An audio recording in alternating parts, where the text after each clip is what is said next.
ಪೀಡಿತ ಪ್ರದೇಶಗಳಿಗೆ ಡಿಸಿ ಮೊಹಮ್ಮದ್ ರೋಷನ್ ಭೇಟಿ ಕೊಟ್ಟು ಪರಿಶೀಲಿಸಿದ್ದಾರೆ. ಬೆಳಗಾವಿ ಜಿಲ್ಲೆಯ ಗೋಕಾಕ ಪಟ್ಟಣದ ಲೋಳಸೂರು ಸೇತುವೆಗೆ ಭೇಟಿ ನೀಡಿದ್ರು. ಪರಿಸ್ಥಿತಿಯನ್ನ ಅವಲೋಕಿಸಿದ್ರು. ಗೋಕಾಕ್ನಲ್ಲಿ ತೆರೆಯಲಾದ ಕಾಳಜಿ ಕೇಂದ್ರಕ್ಕೂ ಕೂಡ ಭೇಟಿ ಕೊಟ್ಟಿದ್ರು. ಕಾಳಜಿ ಕೇಂದ್ರದಲ್ಲಿ ಇರುವಂತಹ ಕುಟುಂಬಗಳ ಸಂಕಷ್ಟವನ್ನ ಆಲಿಸಿದ್ದಾರೆ. ಡಿಸಿ ಮುಂದೆ ತಮ್ಮ ದುಃಖವನ್ನ ತೋಡಿಕೊಂಡಿದ್ದಾರೆ ಸಂತ್ರಸ್ತರು.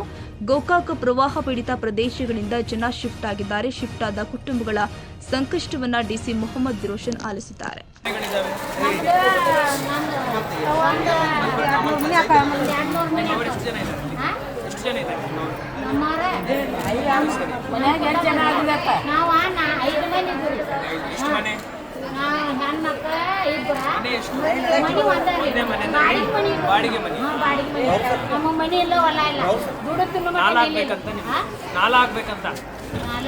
ನಾಲ ಮಾಡ್ಬೇಕಂತ ನೆಲ್ಲ ಮಾಡಿಕೊಡ್ರಿ. ನಮ್ಗೆ ನಾಲ ಬರುತ್ತೆ, ನಮ್ಗೆ ಅಟ್ ನೆಲ್ಲ ಮಾಡಿಕೊಡ್ರಿ. ಏನ ನಮ್ಮ 4 ಮಕ್ಕಳು ನಾವು 12 ಭೂಮಿ ಕಸ ತೆಗೆದ ಒಟ್ಟು ಮುಸುವತ್ತು ಗಂಡ 10 ದಿವಸ ಕೊಡಂಗಿಲ್ಲ. ನಮಗೆ ತಿಂಗಳ 4,000 3,000 ರೂಪಾಯಿ ಬಾಡಿಗೆ, ಮನೆ ಬಾಡಿಗೆ 2,500, ನೀರಿನ ಪಾಳೆ, ಲೈಟ್ ಬಿಲ್ ಎಲ್ಲ 3,000 ಹಟ್ಟಿ ಅಂತ ಮುಸುಗೊಂದು ನಿಮಗೆ ಆಯ್ತು. ಈಗ ನಿಮ್ಮ ಓಣಿ ಎಲ್ಲಿದೆ? ನಾನು ತಹಶೀಲ್ದಾರ್ ಕರ್ಕೊಂಡಲ್ಲಿ ಬರ್ರಿ, ನಾವು ತೋರಿಸ್ತೀವಿ. ನೀವು ಇಲ್ಲೇ ಇರ್ರಿ, ಆರಾಮಾಗಿರ್ರಿ. ಇಲ್ಲಿ ಎಲ್ಲ ವ್ಯವಸ್ಥಿತವಾಗಿ ನಾವು ಇಟ್ಕೊಳ್ತೀವಿ. ನೀರಿನ ವ್ಯವಸ್ಥೆ, ಔಷಧಿಗಳೆಲ್ಲ ಇಟ್ಕೊಳ್ತೀವಿ. ನಾನು ತಹಶೀಲ್ದಾರ್ ಕರ್ಕೊಂಡು ಅಲ್ಲಿ ಹೋಗಿ ಅಲ್ಲಿ ಪರಿಸ್ಥಿತಿ ನೋಡ್ಕೊಂಡು ಏನು ಪರಿಹಾರ ಕೊಡ್ಲಿಕ್ಕೆ ನಮಗೆ ಏನು ಕೊಟ್ಟಿಲ್ಲ ನೋಡಿ. ರೊಕ್ಕ ತಗೊಂಡು ವರ್ಷ ರೊಕ್ಕ ತಗೊಂಡು ಏನು ಮಾಡೋದ? ಇವತ್ತು ನಾವು ಗೋಕಾಕ್ ತಾಲೂಕಿನಲ್ಲಿ ಲೋಳಸೂರು ಬ್ರಿಡ್ಜ್ ಹತ್ರ ಬಂದಿದ್ದೀವಿ.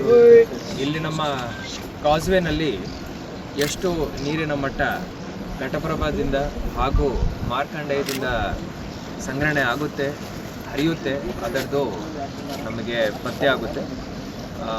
ಹಿಂದಿನ 2 ದಿವಸಗಳಿಂದ ಮಹಾರಾಷ್ಟ್ರದಿಂದ ಹಾಗೂ ನಮ್ಮ ಕ್ಯಾಚ್ಮೆಂಟಿಂದ ಮಳೆ ಕಾರಣಕ್ಕಾಗಿ ಬಹಳಷ್ಟು ನೀರು ಹರಿತಾ ಬಂದಿದೆ. ಈಗ ಕೋಲ್ಹಾಪುರ ಕಲೆಕ್ಟರ್ ಹಾಗೂ ಸಾಂಗ್ಲಿ ಕಲೆಕ್ಟರ್ ಜೊತೆ ನಾವು 1 ತಿಂಗಳಿಂದ ನಿರಂತರವಾಗಿ ಸಂಪರ್ಕದಲ್ಲಿದ್ದೀವಿ. ಅವ್ರು ಯಾವಾಗ ಬಿಡ್ತಾರೆ, ಎಷ್ಟು ಬಿಡ್ತಾರೆ, ಆ ಎಲ್ಲ ಮಾಹಿತಿ ನಮ್ಮ ಕಡೆ ಇತ್ತು. ಇವತ್ತು ಬೆಳಿಗ್ಗೆ ಒಟ್ಟು ಕೊಯ್ನಾ ಜಲಾಶಯದಿಂದ 93,000 ಕ್ಯೂಸೆಕ್ಸ್ನು ಬಿಟ್ಟಿದ್ದಾರೆ. ಈ ನೀರು ಬಂದು ನಮ್ಮ ಕೃಷ್ಣಾ ನದಿ ಕ್ಯಾಚ್ಮೆಂಟಲ್ಲಿ ಕಳ್ಳೋಲ್ ಹತ್ರ ಮುಟ್ಟಬೇಕಂದ್ರೆ ಸರಿಸುಮಾರು 1.5 ದಿವಸ ತಗೊಳ್ಳುತ್ತೆ. ಸದ್ಯಕ್ಕೆ ರಾಜಾಪುರ್ ಬ್ಯಾರೇಜ್ ಹತ್ರ ಈ ಕೊಯ್ನಾ ನೀರಿರ್ಬೋದು, ಪಂಚಗಂಗಾ ಇರ್ಬೋದು, ಎಲ್ಲ ಸೇರಿ 1,12,000 ಕ್ಯೂಸೆಕ್ಸ್ ಅಲ್ಲಿ ಸಂಗ್ರಹಣೆ ಆಗಿ ಹರಿತಾ ಬಂದಿದೆ. ಅಲ್ಲಿಂದ ದುದ್ಗಂಗಾ ವೇದಗಂಗಾ ಜೋಡಣೆ ಆಗಿ ಕಳ್ಳೋಳ್ ಬ್ರಿಡ್ಜ್ ಹತ್ರ 1,48,000 ಕ್ಯೂಸೆಕ್ಸ್ ಈಗ ಕೃಷ್ಣಾ ನದಿಗೆ ಬಂದಿದೆ.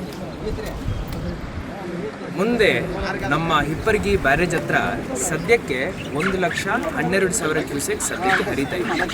ಅಂದರೆ ಈ ನೀರು ಏನಿದೆ ಇದು ಹರಿದು ಹೋಗಿ ಹಿಪ್ಪರಗಿ ಮುಖಾಂತರ ಆಲಮಟ್ಟಿಗೆ ಸೇರಬೇಕಂದ್ರೆ 1.5ರಿಂದ 2 ದಿವಸ ತಗೊಳ್ಳುತ್ತದೆ. ಸೊ ಈ ಅಲರ್ಟನ್ನು ನಾವು ನಿನ್ನೆ ರಾತ್ರಿ ಆಲಮಟ್ಟಿನಲ್ಲಿ ಕೊಟ್ಟಿದ್ದೀವಿ.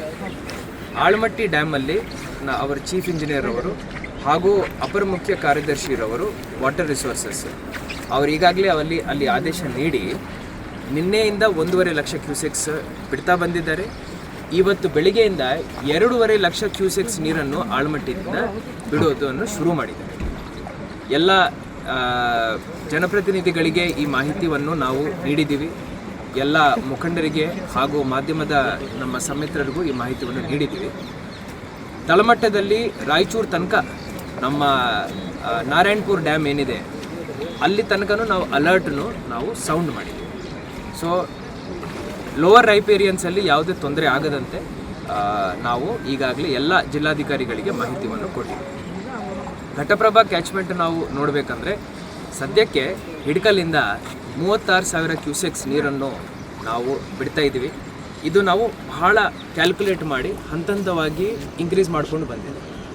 ಫಸ್ಟ್ 15,000 ಕ್ಯೂಸೆಕ್ಸ್ ಬಿಟ್ಟಿದ್ದೀವಿ, ಮತ್ತು 20,000 ಕ್ಯೂಸೆಕ್ಸ್ ಬಿಟ್ಟಿದ್ದೀವಿ, ಮತ್ತು 25,000 ಬಿಟ್ಟಿದ್ದೀವಿ, ಮತ್ತು 30,000